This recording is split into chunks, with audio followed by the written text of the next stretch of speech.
안녕하십니까. 자, 이번 강의는 페이지 72페이지죠. 70페이지 42번입니다. 보속에 관한 문제가 나오고 있습니다. 보속도 문제가 아주 잘 나오고 뭐 반드시 나오는 건 아니지만 그래도 출제 가능성이 있는 부분이죠. 자, 보시면 보수에 관한 설명 중 옳은 것은 모두 몇 개인가? 일단 답은 옳은 것은 리을 하나예요. 리을 보시면 피고인이 집행유예 기간 중에서도 보속이 뭐죠? 가능하다. 꼭 기억해 두시기 바라고, 이거 따로 기억 안 해 두시면 집행유예 기간인데 무슨 보속인가 라고 생각될 수 있으니까 따로 좀 기억해 두시고, 나머지 분들은 뭐죠? X예요. 기억 보시면 보속 청구권은 청구권자는 피고인, 변호인, 법정대리인, 배우자, 직계혈족, 형제, 자매에 한정된다. X예요. 해설에 나와 있지만 가족도, 동거자도, 고용주도 보속을 청구할 수 있는 사람이기 때문에 한정된다는 지문은 X가 되게 되죠. 네번 법원은 피고인 외의 자가 작성한 출석 보증서를 제출할 것을 조건으로 한 보속 허가 결정을 따라 석방된 피고인이 정당한 사유 없이 기일에 불출석하는 경우에는 결정으로 그 출석 보증인에 대하여 과태료를 부과하는 것은 가능합니다.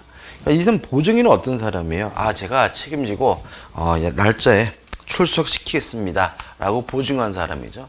근데 이 사람이 못하면 뭐 과태료까지 부과하는 것까지는 이해가 되지만, 감치는 가두는 것은, 깜빵이 쳐넣는 것은 안 되겠죠. 따라서 과태료를 부과하는 것은 가능하지만 감치에 처할 수는 없기 때문에 니은번은 X가 되는 거죠. 디귿번 재판장은 보속에 관한 결정을 하기 전에 검사의 의견을 물어야 합니다. 다시 말하면 보석 결정을 하기 전에 검사로부터 의견을 청취해야 되고요. 급속을 요하는 경우 그러하지 아니하다. 이런 거는 없습니다. 실제로 우리가 구속되어 있는 사람을 보석을 해가지고 석방하는데 뭐 급속을 요할 일이 별로 없죠, 그죠? 따라서 검사로부터 의견을 들으면 되고, 뭐 급속을 요한다 이런 건 존재하지 않기 때문에 디귿번은 먼저 X가 되는 거죠. 미음번 형사소송법은 필요적 보석을 원칙으로 하고 필요적 보석은 청구 보석과 직권 보석 모두 인정하고 있다. X입니다. 이 앞부분은 맞아요. 필요적 보석이 원칙인데요. 필요적 보석은 청구 보석만 존재합니다. 직권 보석은 인정되지 않기 때문에 미음번은 X고, 뭐 개인적으로 그렇게 중요한 지문은 아닌 것 같지만 자주 나오는 지문이니까 꼭 기억해 두시기 바랍니다. 43번이죠. 보속에 관한 설명을 옳은 것은 기억, 법원의 보속 허가 결정에 대하여는 검사는 즉시 항고할 수가 없다. 맞는 지문입니다. 이것도 기억해 두셔야 되겠죠. 니은번 형사소송법은 필요적 보석을 원칙으로 하고 있으며 필요적 보석은 청구 보석과 직권 보석 모두 인정된다. X입니다. 필요적 보석의 경우는 청구 보석만 인정되고요. 직권 보석은 인정되지 않습니다. 디귿번 법원의 보속기각 결정에 대하여 피고인은 보통 항고할 수 있다. 맞는 지문이죠. 그러면 기억과 디귿이 맞는 지문인데 기억과 디귿을 비교해서 기억하셔야 되겠죠. 다시 말하면 검사는 즉시 항고할 수 없어요. 그렇지만 피고인은 보통 항고할 수 있다는 거 꼭 기억해 두시기 바라고요. 리을번 보석은 무죄나 면소의 재판이 확정된 때는 효력을 상실하지만, 이제 이 사람은 이제 어떻게 해요? 석방된 거잖아요. 확실하게. 따라서 뭐 구속영장 효력이 아예 없어졌으니까. 또 자유형이 확정된 경우 깜빵 가야죠. 또 사형의 선고가 있는 경우에도 이제 깜빵 가야죠. 따라서 보석의 효과가 상실하게 됩니다. 그래서 상실하지 않는다는 지문은 뭐죠? X가 되는 거죠. 다시 말하면 면소, 무죄 판결이 나서 완전히 최종적으로 풀어줘야 되는 경우나, 아니면 유죄 판결의 결정으로서 사형 선고나 자유형이 확정이 되면 이제 깜빵에 쳐 넣어야 되겠죠. 쳐 넣어야 되는 경우나 다 보석에 의미가 없는 거기 때문에 보석의 효력이 상실하게 되고요. 리을번은 X가 되는 거죠. 넘기셔서 44번이에요. 보수에 관한 설명으로 적절하지 않은 것은 1번 형사소송법은 보증금의 납부 이외에도 보수기 조건을 다양화하여 보수기 기회를 확대하고 있다. 맞는 질문이죠. 다시 말하면 돈이 없더라도 보수기 인정되는 것을 인정하고 있죠. 2번 보수기 조건으로는 보증금 납입 이외에 출석 서약서 제출, 보증금 납입 약정서 제출, 주거의 제한, 피해자 등에 대한 접근 금지, 제3자의 출석 보증서, 피해액의 공탁 등이 있으나 여기까지 맞는데 출국 금지 조치는 법무부 장관이 형사재판에 계속 중인 자에 대하여 결정하는 것이므로 출국 금지 조치나 출국 금지 서약은 보석의 조건으로 규정되어 있지 않다 X고요. 규정되어 있습니다. 다시 말하면 보석의 조건으로서 법원은 출국 금지 조치나 출국 금지 서약을 요구할 수가 있기 때문에 2번은 뭐죠? X가 되겠죠. 3번 법원은 보석의 조건을 결정할 때 범인의 성질 및 죄상, 증거의 증명력, 피고인의 전과, 성격, 환경 및 자산, 피해자에 대한 배상 등 범행위의 정황에 관련된 사항을 종합적으로 고려해야 되고요. 4번 형사소송법은 보석의 청구가 있는 때에는 제외 사유가 없는 한 보석을 허가하여야 한다 해서 필요적 보석을 원칙으로 하고 있는 거죠. 45번입니다. 다음 설명 중 가장 적절하지 않은 것은 일단 증거 보전 절차에 관한 문제가 나오고 있는데요. 1번 증거 보전 청구는 서면으로 해야 됩니다. 따라서 서면 또는 구술로 할 수 있다는 지문은 X가 되는 거죠. 이런 형태의 서면으로 해야 되는데 불구하고 서면 또는 구술로 해야 된다는 지문은 아주 잘 나오고 있으니까 조심하시고요. 답은 1번이 되는 거죠. 2번 검사, 피고인, 피의자 또는 변호인은 미리 증거를 조전하지 아니하면 그 증거를 사용하기 곤란한 사정이 있는 때에는 제1의 공판기일 전이라도 판사에게 압수수색, 검증, 증인신문 또는 감정을 청구할 수가 있고요. 3번 공동 피고인이나 공범자를 증거 보전 절차에서 증인으로 신문하는 것은 허용이 되고요. 4번 검사 또는 사법검찰관에게 임의의 진술을 한 자가 공판 기일 전에 진술가다는 진술할 염려가 있다는 이유만으로는 검사는 판사에 그에 대한 증인신문을 청구할 수 없다는 것도 꼭 기억해 두시기 바랍니다. 46번입니다. 검사 또는 사법경찰관이 다음과 같은 강제 처분을 한 경우 사후에도 영장을 요하지 않는 경우는 모두 몇 개인가? 일단 2개고요. 답부터 먼저 보시면 니은번 피의자를 체포 또는 구속하는 경우에 필요에 의하여 영장 없이 타인의 주거를 수색하는 경우에는 사전에도 영장이 필요 없고요. 사후에도 영장이 필요가 없습니다. 꼭 기억해 두셔야죠. 리을번 피의자 기타인이 유리한 물건이나 소유자, 소지자 또는 보관자가 임의로 제출한 물건을 영장 없이 압수하는 경우에도 사후에도 영장이 필요 없으니까 꼭 기억해 두시죠. 니은 니을이고 나머지 것들은 사후에 영장이 필요합니다. 기억 보시면 피의자를 체포하면서 필요에 의하여 영장 없이 체포 현장에서 압수하고 계속 압수할 필요가 있는 경우에는 이때는 사후에 영장이 필요합니다. 물론 기억해 두시고 디귿번 범행 중 또는 범행 직후의 정해진 장소에서 긴급을 요하여 영장 없이 압수를 한 경우 물건을 두 번 나오는 얘기죠. 영장 없이 압수한 경우에는 사후에 영장이 필요합니다. 따라서 디귿번도 어떻게 해요? 기억해 두시면 되겠죠. 그래서 요 기억, 니은, 디귿, 리을이 어떻게 보면은 비슷비슷한 것 같은데 좀 차이가 있으니까 좀 확실하게 어떻게 해요? 차이점을 기억하고 확실하게 숙지해 두실 필요가 있습니다. 자, 이제 75페이지부터 챕터 3에서 뭐가 나오고 있냐면 공소 제기가 나오고 있습니다. 일단 다음은 검사의 공소 제기에 관련된 설명이다. 틀린 것은 1번 공소가 제기되면 소송 계속, 심판 범위의 한정, 공소시효 정지 효과가 생깁니다. 다시 말하면 공소가 제기가 되면 소송이 어떻게요? 시작되고 진행되게 되고 또 그 소송 과정에서 무엇을 심판할 것인지 심판 범위가 확정이 되고요. 또 공소가 제기되면 공소시효가 뭐가 되죠? 정지가 되겠죠. 2번 갑과 을이 공범 관계인 경우 갑에 대한 공소의 제기 효력은 을에게는 미치지 않는다. 이게 맞는 원칙이고 맞는 지문이고 항상 조심하셔야 되고요.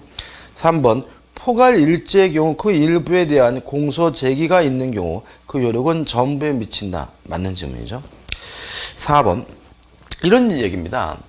강간을 했다 그래서 수사를 해보니까 이놈이 그 여자분을 때리고 폭행한 것까지는 입증이 가능한데 강간했다는 점은 입증하기가 어려워요. 그래서 강간으로 고소가 제기됐는데도 불구하고 폭행 협박만을 분리해서 공소를 제기했다면 이거는 공소 기각 판결을 내립니다. 따라서 4번 강간죄에 대하여 고소가 없는 경우 수단인 폭행 협박만을 분리하여 공소를 제기한 경우에 법원은 무죄 판결을 내리는 것이 아니라 공소 기각 판결을 내리기 때문에 답은 뭐죠? 4번이 되는 거죠. 다시 말하면 죄가 없다는 의미는 아니라는 얘기죠. 때린 건 맞으니까, 그죠? 답은 4번입니다. 2번입니다. 공소 제기의 효력에 관한 다음 설명 중 가장 적절하지 않은 것은 1번 공소 제기에 의하여 공소시효 진행이 정지되며 정지된 공소시효는 공소기각 또는 관할 위반의 재판이 확정된 때로부터 다시 진행이 된다. 꼭 기억해 두시고 뒤에 또 나오겠지만 공소시효에 대해서는 시험 문제를 반드시 내는 경향이 있습니다. 2번 포괄 일제나 과형상 일제 일부에 대한 공소 제기는 그 전부에 대한 효력이 미친다. 맞는 지문이죠.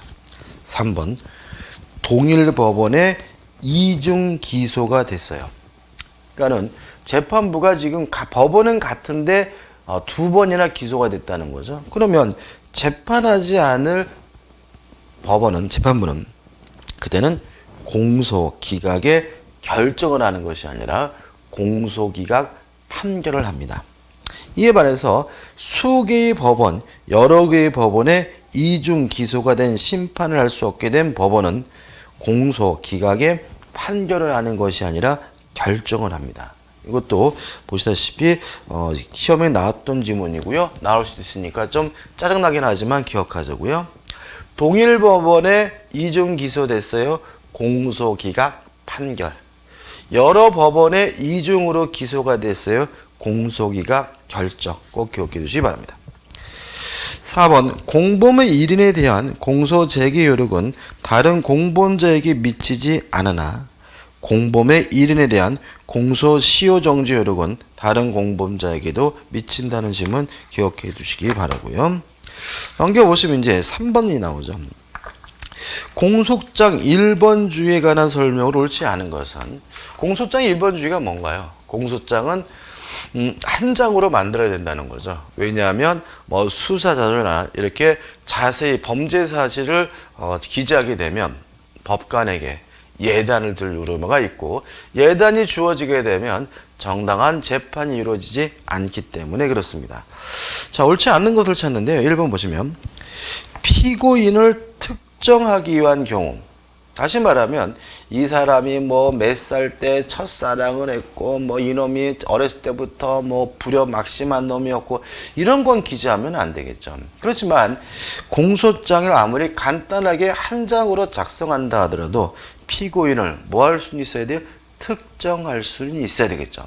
따라서 특정하기 위한 경우라도 공소장의 공소사실에 과거에 소년부 송치 처분을 받은 사실과 직업이 없다는 사실을 기재하는 것은 공소장 1번주의에 위반되지 않습니다. 답은 뭐죠? 1번이고 이것이 공소장 1번주의에 위반되지 않는 것은 앞에 나와 있죠. 피고인을 특정하기 위한 경우라면 허용이 된다는 취지겠죠. 답은 1번입니다. 2번 공판 절차 갱신 후의 절차나 파기환송의 절차에는 공소장 1번주의가 적용되기 어렵다. 왜요? 한번 갔다 오면 결국은 서류가 어떻게 해요? 두꺼워질 수밖에 없는 거고요. 따라서 1번주의가 적용되지가 어렵겠죠. 3번 약식명령의 청구와 동시에 증거서류 및 증거물을 법원에 제출하더라도 공소장 1번주의 위반되지 않는다. 맞점. 약식명령 청구라는 경우에는 정식 재판을 하지 않겠다는 거죠. 다시 말하면 신속을 위한 것이니까 미리 증거서류나 증거물을 첨부하더라도 위법하지 않고요. 4번 살인, 방화 등의 경우 범죄의 직접적인 동기가 아닌 동기를 공소사실에 기재하더라도 그것이 공소사실과 밀접 불가분의 관계가 있는 것이면 공소장 일반주의에 위반되는 것은 아니겠죠. 4번 문제입니다. 공소장 1번주의에 대한 다음 설명 중 옳지 않은 것은 1번 공소장 1번주의에 위반된 공소제기라고 인정되는 때에는 그 절차가 법률의 규정에 위반하여 무효인 때에 해당하는 것으로 보아 공소기각의 판결을 선고하는 것이 원칙이다. 맞는 질문입니다. 재판하지 않겠다는 거죠.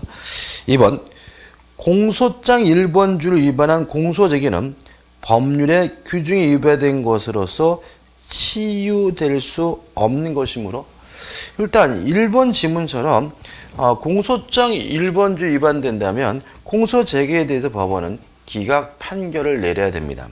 근데 만약에 기각 판결이 안 이루어지고 정상적으로 재판이 진행됐을 때 그 위법성이 치유되느냐, 위법성이 보완되느냐 이 문제에 대해서 우리 판례는 치유될 수 없는 것이 아니라 있는 것으로 봅니다. 언제 그러냐면 공소 제기 후 공판 절차가 진행되어 법관의 심증 형성이 이루어진 단계에서는 이제 다시 말하면 이게 공소장 1번주 위반돼 가지고 공소가 제기됐으면 공소 기각 판결해야 되겠죠. 근데 안 하고 어떻게 해요? 재판이 이루어졌어요.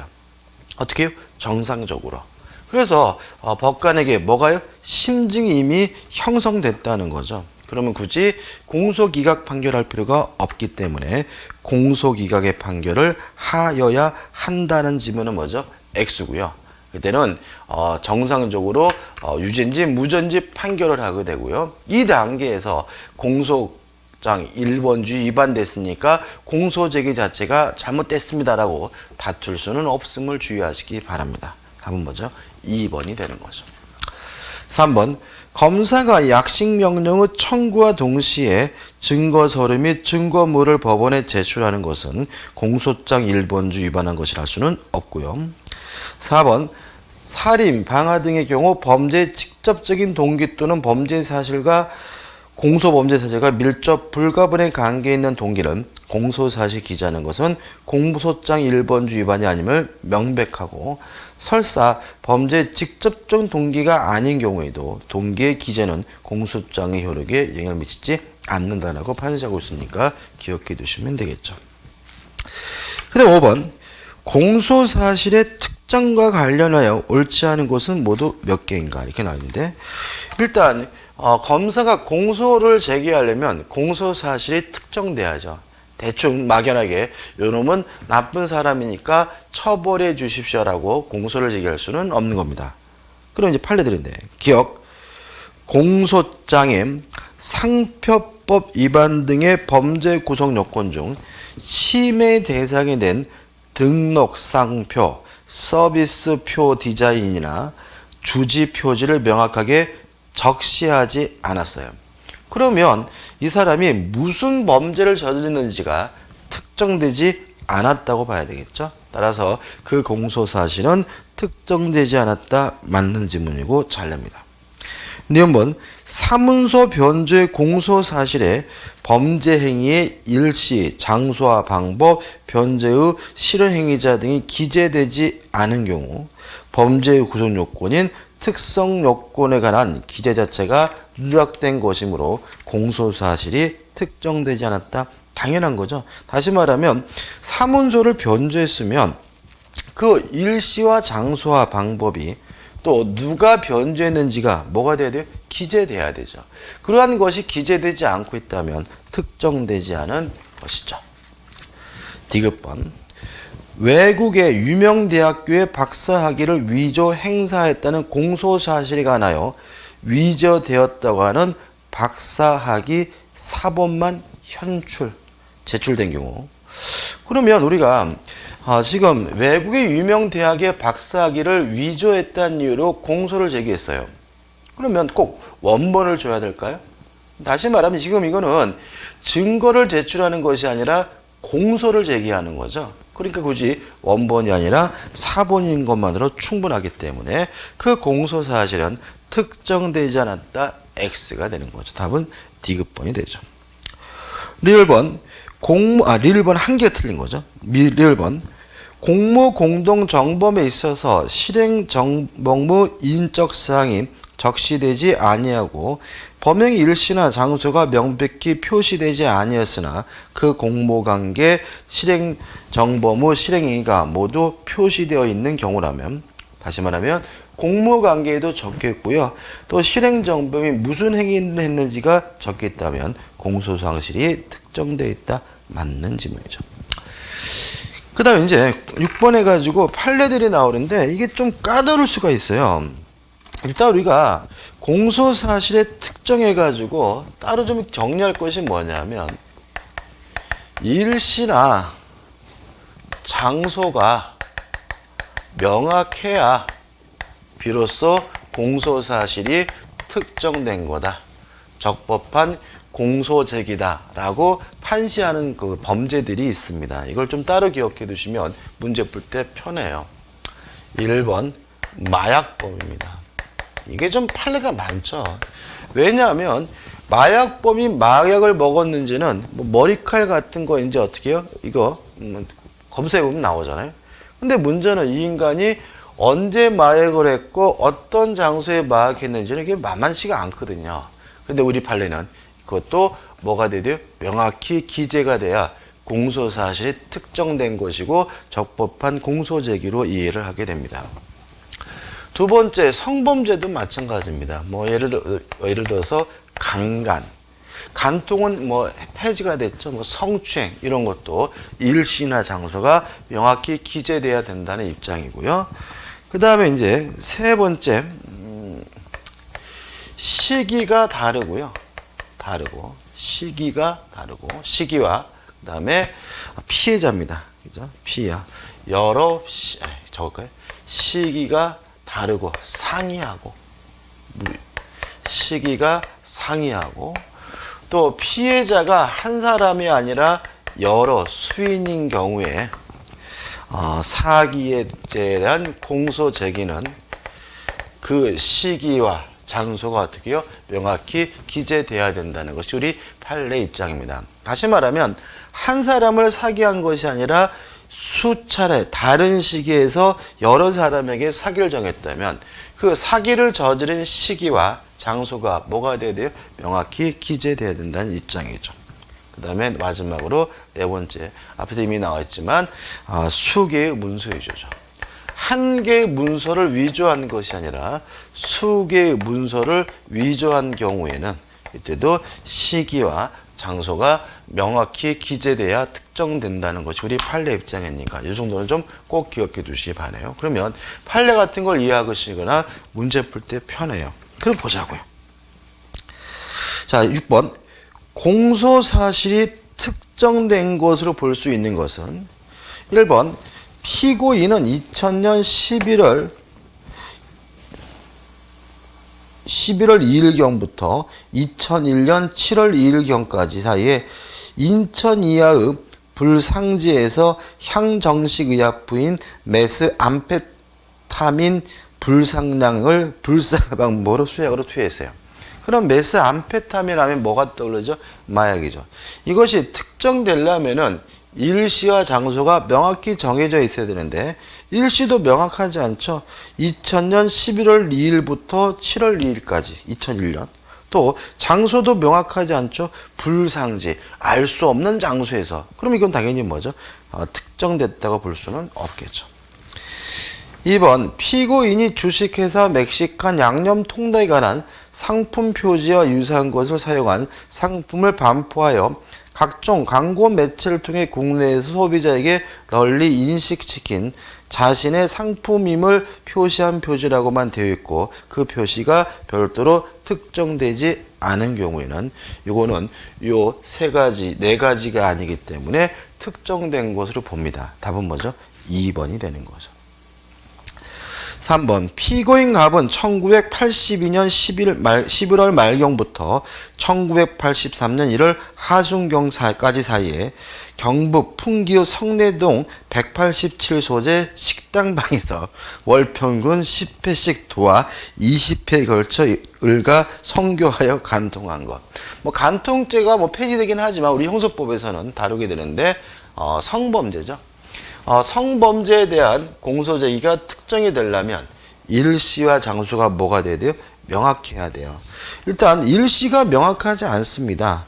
82년 11월 말부터 1983년 1월 두리뭉실되어 있죠. 다시 말하면 개개 간통이 개개 강간행위마다 일시가 어떻게 해요? 따로따로 명시되어 있어야 명확한 겁니다. 따라서 이것은 3번은 답이 될 수가 없는 거죠. 정력간가 봐요. 한 달에 10번씩. 아니 뭐죠? 월평이 10번인가요? 4번 피고인은 갑집에 침입하여 라디오 한 대를 훔친 것을 비롯하여 그 4회에 걸쳐 상습적으로 타인의 재물을 절취하였다고 규정한 경우인데 이것도 보시면 이게 4번에 걸쳐서 재물을 절취했잖아요. 그럼 이것이 특정되려면 그 4번의 절도행각이 언제 어디서 일시와 장소가 어떻게 해요? 명확해야 되겠죠. 따라서 그냥 두리뭉실해가지고 4회에 걸쳐 이런 것은 특정된 것이 아닙니다. 답은 뭐죠? 2번이 되죠. 넘기셔서 7번입니다.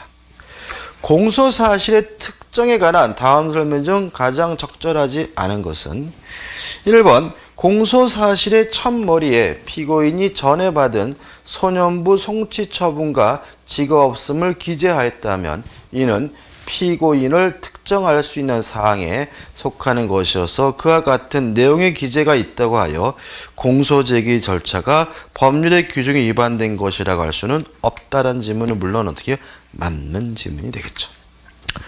2번 앞에서 나왔던 1번 앞에 나왔던 거고요. 2번 강간죄예요. 그죠? 그럼 성범죄죠. 그러면 이것이 특정되고 적법한 공소제기가 되려면 일시와 장소가 뭐가 돼야 돼요? 특정돼야 되는 거죠. 따라서 강간죄에 있어서는 개개의 강간 사실에 대하여 그 일시를 명시하여 구체적으로 기재할 필요는 없고 이미 틀렸죠.